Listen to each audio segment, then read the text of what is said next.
You ever walk down a marina and see the same boats sitting in the same slips for months or even years? I'm talking about good boats. Clean, seaworthy, ready to go, but nobody's buying, not even calling. The boat market right now, it's broken, brutally broken. And if you're trying to sell, you're probably already feeling it.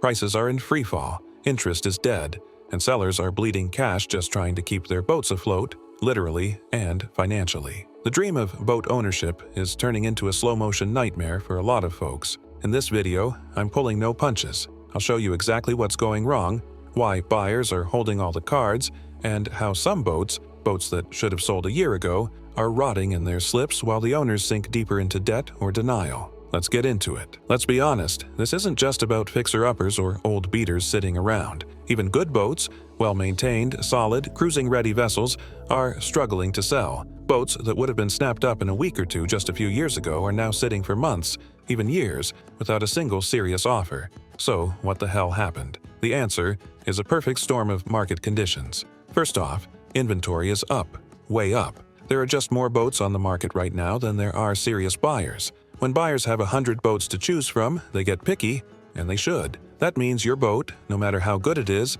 just one of the many in a long list. And unless it's priced to compete and presented well, it's probably getting overlooked. Then there's the economy. Interest rates are higher, inflation is still hanging around, and people are more cautious with big spending. Financing a boat isn't as easy or as cheap as it used to be. Insurance costs have also gone through the roof in some areas, especially in hurricane zones. So even if someone loves your boat, they might balk when they see what it'll cost to actually keep and insure it. There's also a mindset shift among buyers. More folks are holding out for deals because they know the market's soft. They're waiting for desperate sellers, for price cuts, for the listing that's been sitting so long it smells like opportunity. Buyers are in no rush. They've got the leverage, and they know it. That's made this a brutally slow-moving market.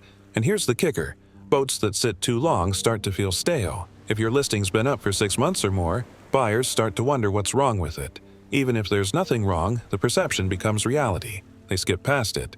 Or they lowball, assuming you're desperate. Either way, you're stuck. So why aren't good boats selling? It's not that they're not good, it's that the bar has moved. The money's tighter, and the buyer pool is way more cautious than it used to be. Sellers who haven't adjusted their expectations are finding out the hard way. If you're selling, don't just sit on a high price hoping the right buyer shows up. That unicorn may never come. Price it right from the start. Get great photos, have a clean survey ready if you can, and make your listing stand out. Otherwise, even a great boat can sit, and sit, and sit. Here's the brutal truth no one wants to talk about. Keeping a boat that won't sell is like standing in a leaky life raft with your wallet wide open. Every month that boat sits, you're bleeding money, and it adds up faster than you think. Start with slip fees. If you're in a place like the Keys, you're looking at anywhere between $1,700 to $1,800 a month just to tie the thing up. That's before you've even turned a key. Add power, water, and taxes, and suddenly you're out $2,000 before you've done a damn thing with the boat.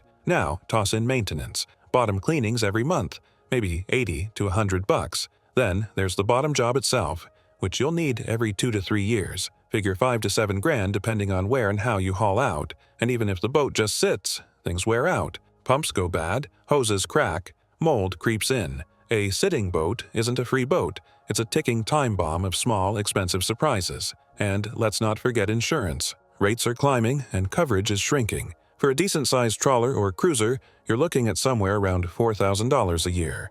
More if you're in a storm-prone region or the boat's considered vintage. What's worse, depreciation doesn't pause while your boat sits pretty, it accelerates. Boats don't age gracefully when they're idle, they smell stale, the batteries die, systems corrode. A boat that looked like a solid deal last year might feel like a project boat now, and that perception costs you real money and resale value. There's also the opportunity cost. While you're paying to keep the boat, you're not investing that cash elsewhere. You're not freeing yourself up for the next adventure. Whether it's a different boat, an RV, or just living lighter, you're chained to a floating asset that's quietly draining your savings. And here's the worst part. Most sellers don't run these numbers honestly. They tell themselves, well, it's just sitting there, no big deal. But do the math on 6 months, a year, even 2 years of carrying costs, and you'll see just how big a deal it really is. So if you got a boat on the market and it's not moving, ask yourself, how much longer can I afford to hold it?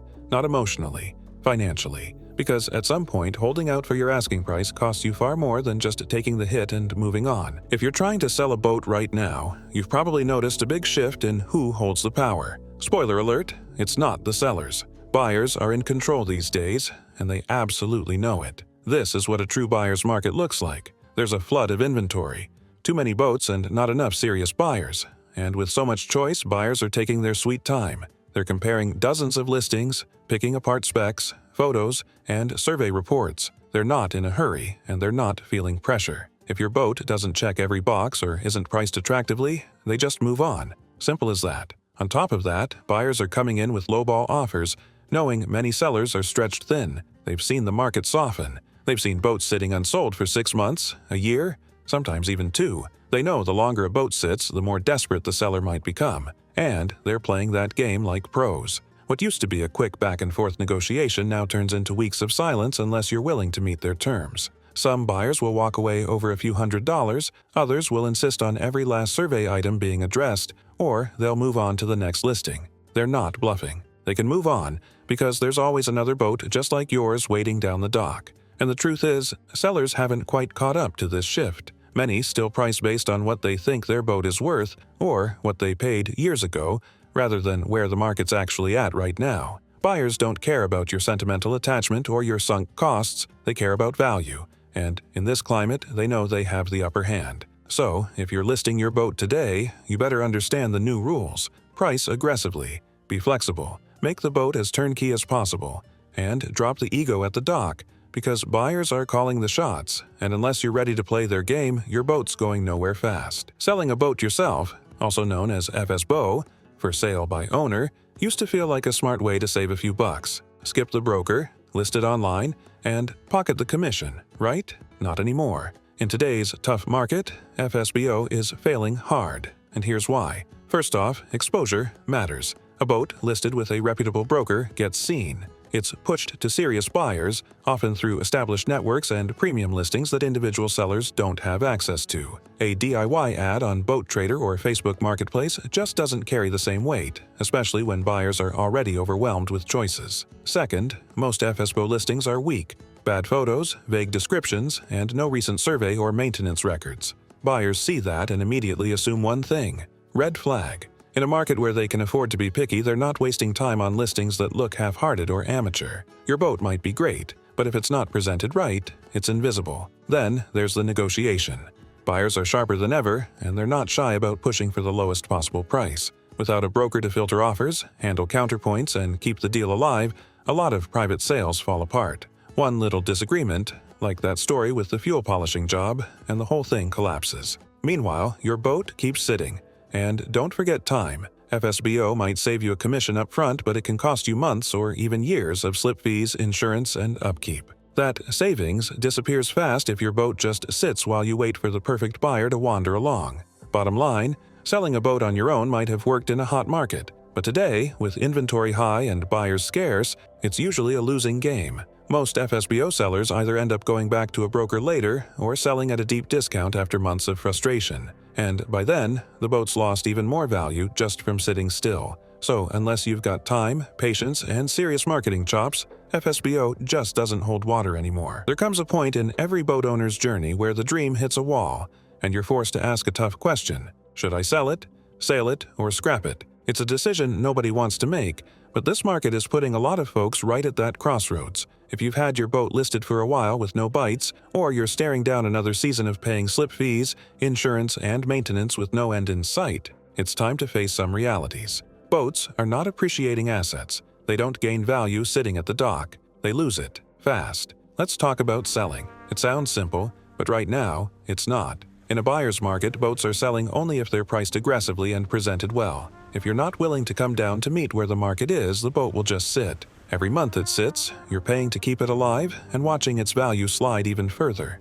Sometimes, taking the hit and letting it go for less than you hoped is actually the smartest move. That lump in your throat from the loss? It hurts way less than a year of carrying costs and stress. Then there's sailing it. Maybe you didn't get the offers you wanted, but you still love the boat. If it's in good condition and you're able to use it, then maybe the best move is to enjoy it. Use it hard. Get your money's worth in sunsets and sea breezes. A boat that gets used regularly tends to stay in better shape anyway. Just be realistic. Don't let it turn into a floating money pit you can't keep up with. If it brings you peace and adventure, it might be worth the cost, even if it's not financially smart on paper. And finally, scrapping it. Yeah, I said it. Sometimes, when a boat's old, neglected, or the repairs outweigh the value, it's time to face the final option. Scrapping a boat isn't fun. It feels like putting down an old friend. But some boats reach the end of the line. Salvage what you can. Maybe the engine, the solar panels, the hardware, and cut ties. At least you'll stop the bleeding. Keeping a boat that's not seaworthy or sellable just for sentimental reasons is a heavy anchor to drag through life. This is the hard part of boat ownership. Boats aren't just gear, they're emotional. We fall in love with them, we pour ourselves into them, but at the end of the day, they're also financial commitments, and you have to be honest with yourself about what's best. So ask yourself, can I sell it for a price I can live with? Can I afford to keep and enjoy it without resentment? Or am I just holding on because I don't want to admit it's over? It's a tough call, but it's one worth making before the boat makes it for you. So there it is, raw, honest, and probably not what most folks want to hear. But it's the truth. The boat market right now is unforgiving. Boats are sitting, sellers are stuck, and too many good boats are turning into bad investments just because people are afraid to make the hard decisions.